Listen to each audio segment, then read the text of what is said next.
नीरज मिश्रा, आज राहुल गांधी, उन्हें अब ये याद आ रही है कि अगर वो सत्ता में इंडिया आता है तो वो एमएसपी पर गारंटी कानून वो किसानों के लिए ये लेकर आएगा। लेकिन तब कहां थे, क्योंकि स्वामीनाथन आयोग की सिफारिशें 2006, तब आप ही थे, आप ही की सरकार थी। 66 से एमएसपी 66 से इजाद हुई है ना, और ज्यादातर समय आप ही रहे हैं, आप ही की सरकार रही है, फिर आज क्यों हितैषी बनने की कोशिश?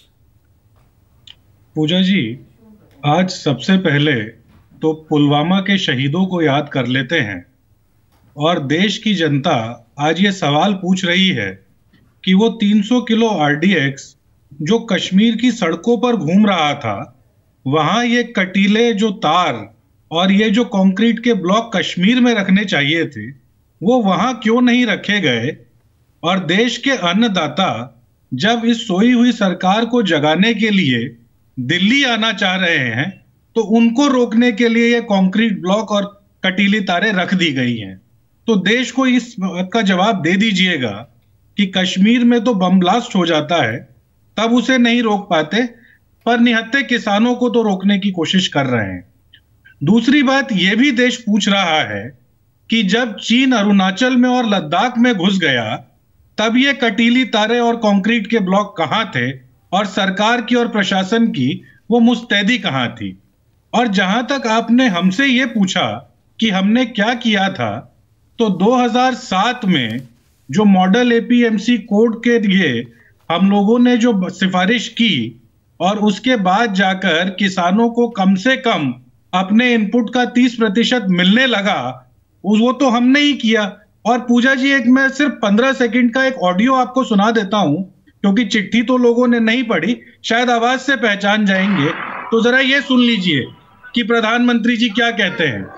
जो इनपुट कॉस्ट आता है, पानी का खर्चा, मजदूरी का खर्चा, बिजली का खर्चा, बीज का खर्चा, खाद का खर्चा, दवाई का खर्चा, जितना भी उसकी लागत लगती है, उस लागत के ऊपर उसका 50% आपके के लिया जाएगा और उसको मिनिमम सपोर्ट प्राइस से खरीदा जाएगा।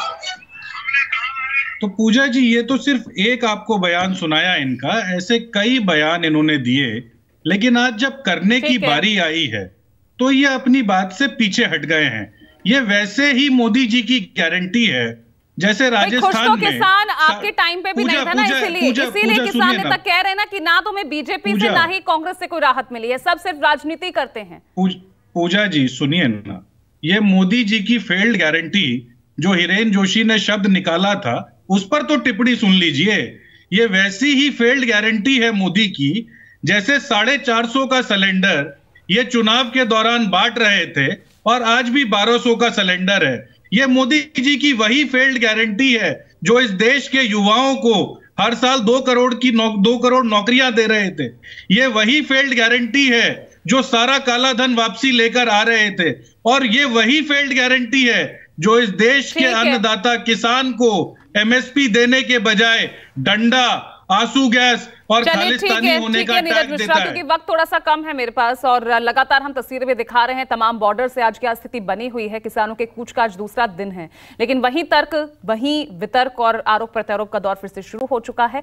लेकिन क्या जो किसान मांग कर रहे हैं, उनकी मांगों का कुछ समाधान निकल पाएगा, ये देखना बेहद अहम होगा। बहुत बहुत शुक्रिया हमारे साथ जुड़ने के लिए। आज के लिए ब्रेकिंग विद एजेंडा में इतना ही। नमस्कार।